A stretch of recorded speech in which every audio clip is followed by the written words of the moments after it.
Que la grâce de notre Seigneur Jésus-Christ, l'amour de Dieu le Père et la communion du Saint-Esprit soient avec vous tous. Amen. Le texte pour notre méditation de ce jour se trouve dans le livre de Jean, au 13e chapitre, le verset 1 à 11. Avant la fête de Pâques, Jésus, sachant que son heure était venue de passer de ce monde au Père, et ayant aimé ceux qui lui appartenaient dans le monde, les aima jusqu'à l'extrême. C'était pendant le souper. Le diable avait déjà mis dans le cœur de Judas Iscariote, fils de Simon, l'intention de le trahir. Jésus savait que le Père avait tout remis entre ses mains, qu'il était venu de Dieu et qu'il retournerait vers Dieu. Il se leva de table, quitta ses vêtements et prit un linge qu'il mit autour de sa taille. Ensuite, il versa de l'eau dans un bassin et il commença à laver les pieds des disciples et les essuyer avec le linge qu'il avait autour de la taille. Il arriva donc vers Simon-Pierre, qui lui dit : « Toi, Seigneur, tu me laves les pieds ?» Jésus lui répondit : « Ce que je fais, tu ne le sais pas maintenant, mais tu le comprendras par la suite. » Pierre lui dit : « Non, jamais tu ne me laveras les pieds. » Jésus lui répondit : « Si je ne te lave pas, tu n'auras pas de part avec moi. » Simon-Pierre lui dit : « Seigneur, non seulement les pieds, mais encore les mains et la tête. » Jésus lui dit : « Celui qui s'est baigné n'a besoin que de se laver les pieds pour être entièrement pur. Et vous êtes purs, mais pas tous. » En effet, il connaissait celui qui était prêt à le trahir. Voilà pourquoi il dit : « Vous n'êtes pas tous purs. » Prions au Seigneur. Dieu Tout-Puissant, en ce temps, tu as suscité du milieu de nous un prophète en la personne de Jésus, le Christ. Que la puissance de sa parole nous libère maintenant de toutes choses. Nous venons maintenant te prier pour que notre prière nous serve dans la joie jusque dans le jour de l'éternité, car le Fils et le Saint-Esprit, avec qui tu es vivant pour des siècles et des siècles. Amen. Veuillez vous asseoir.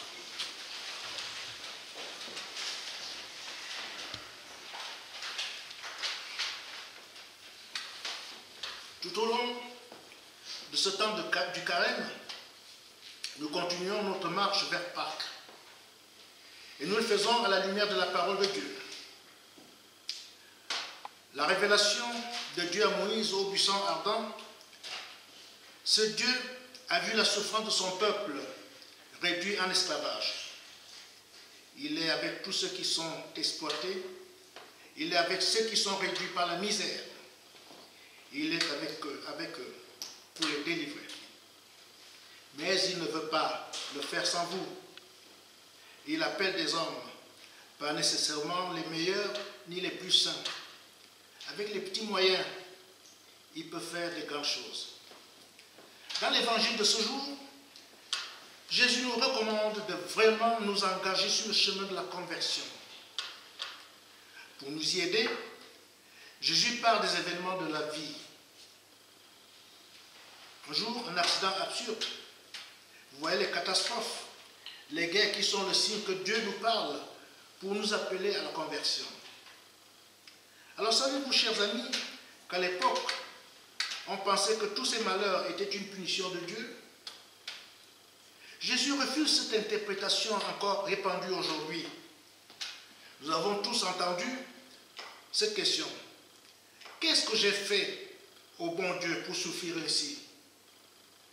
Mais le Christ précise que le malheur est un avertissement pour nous tous et non le signe d'une culpabilité particulière.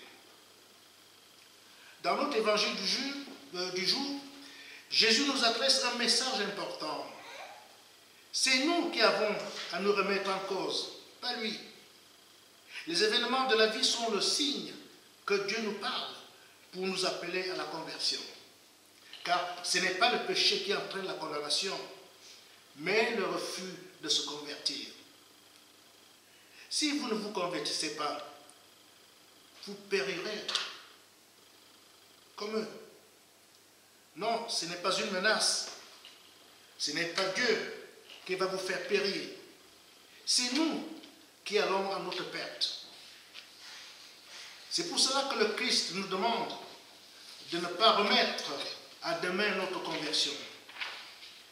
Chers amis, la violence de Jésus, c'est celle de son amour miséricordieux.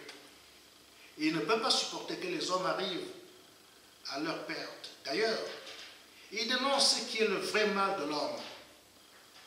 Il nous rappelle à temps et à contre-temps qu'il ne peut y avoir de compromission entre Dieu et le péché. Alors, chers amis, rester dans le péché, c'est se condamner à une mort bien plus grande que celle qui est donnée par la grève des soldats de Pilate. Mais le Christ, notre Seigneur, est toujours là. Car il est celui qui a été envoyé par le Père pour guérir et sauver les hommes, sans exception. Alors supplions-le de nous guider sur le chemin d'une vraie conversion durant cette période du carême. Notre évangile du jour se termine par la parabole du figuier. Ce dernier ne porte pas de fruits et son maître envisage de l'arracher. Jésus condamne le fruit pourri, mais aussi l'absence de fruits. Mes chers amis, le vrai vigneron est un passionné qui aime vraiment sa vigne. C'est encore plus vrai que pour Jésus. Il n'est pas venu pour les justes, mais pour les pécheurs. Qu'est-ce qu'il nous aime? Qu'est-ce qu'il nous aime tous? Il ne faut pas opposer la miséricorde et l'exigence. Donc la période du carême est toujours le temps, chers amis, de la sincérité du cœur. Le temps de l'amour vrai, de l'amour pour la vie. Face à ce mal qui accable ce monde, nous voulons choisir l'amour. Nous voulons changer notre cœur, le retourner, le convertir. Souvenez-vous, la vigne, c'est le peuple d'Israël. C'est aussi nous, ici, aujourd'hui. Sans l'amour, sans la conversion, nous sommes comme le figuier qui ne porte pas de fruits. Mais quand nous ne portons pas de bons fruits, Jésus ne nous dit pas, il n'y a rien à faire, je t'abandonne. Non, Jésus prend patience. Il veut nous aider à porter du fruit nouveau. Il s'engage lui-même à tout faire pour nous y aider. Il fait sans cesse le premier pas vers nous, mais rien n'est possible si nous ne répondons pas à cet amour libérateur. Alors, chers frères et sœurs, pour ces 40 jours qui s'ouvrent à nous, un appel relayé par le prophète Joël nous est adressé par Dieu. Revenez à moi de tout votre cœur. Déchirez vos cœurs et non vos habits. Déchirez vos cœurs. Une ouverture, une brèche permettant ainsi à Dieu d'y déposer son amour comme une source de vie. Ne fermez pas votre cœur. Le cœur comme lieu de réflexion, du mûrissement, des décisions éclairées par la parole et l'esprit de l'évangile. Mais aussi par les paroles que nous chantons au cours de chaque culte ici et chanterons encore tout au long de notre chemin de carême. Alors, chers amis, Jésus prend patience. Il veut nous aider à porter des fruits nouveaux. Lui-même s'engage à tout faire pour nous y aider. Il fait sans cesse le premier pas vers nous, mais rien n'est possible si nous ne répondons pas à cet amour libérateur. Si Jésus avertit ses disciples, c'est que cet avertissement vaut pour chacun de nous. Chaque chrétien a besoin de réapprendre chaque jour qu'il pêche. Et que son péché reste une grave offense. Or, tous les jours, nous voulons échapper à notre culpabilité. nous voulons faire notre conscience. Nous semblons haïr la loi de Dieu, en tous les cas, avec toute l'énergie de notre vieil homme. Voyez-vous, chers frères et sœurs, notre conscience n'arrête pas de s'accuser et de se défendre tour à tour.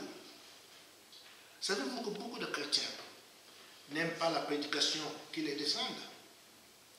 Nous ne supportons pas les avertissements et sommes sourds aux exhortations que nous croyons invariablement adressées aux autres. Jésus pourrait également nous dire à chacun, tu as besoin que je te lave. Et même si aujourd'hui, pendant que tu écoutes cette prédication, tu n'en as pas l'urgence, demain, tu comprendras. Mais en attendant, écoute, enregistre, prends des notes et souviens-toi, car tu en auras besoin. Et dès aujourd'hui, laisse-toi te laver, parce que moi, ton Seigneur, je sais ce qu'il te faut. Moi qui ai souffert à cause du monde, je sais ce qu'est vraiment le malheur de l'homme et ce dont il a vraiment besoin. Alors, chers frères et sœurs, apprends bien tout cela pour que tu saches où trouver le secours.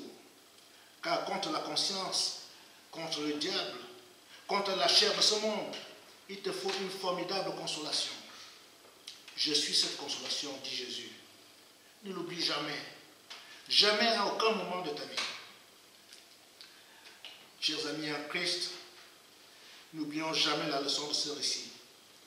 Tous les jours, nous avons tellement besoin d'être lavés, car tous les jours les péchés nous piègent, les péchés nous surprennent, tous les jours nous sommes blessés et attristés. Certains jours même, nous sommes lassés et désespérés. Nous sommes fatigués et chargés. Mais le comble de l'amour de Jésus est de nous combler d'amour. Alors, chrétien, souviens-toi, il n'y a que moi qui puisse te laver. Chrétien, souviens-toi, il faut que tu acceptes que je te lave, car tu en as vraiment besoin. Chrétien, souviens-toi, une seule parole de moi et déjà tu es entièrement pur. Amen. Et que la paix de Dieu, qui surpasse toute intelligence, garde vos cœurs et vos esprits en Jésus-Christ pour la vie éternelle. Amen.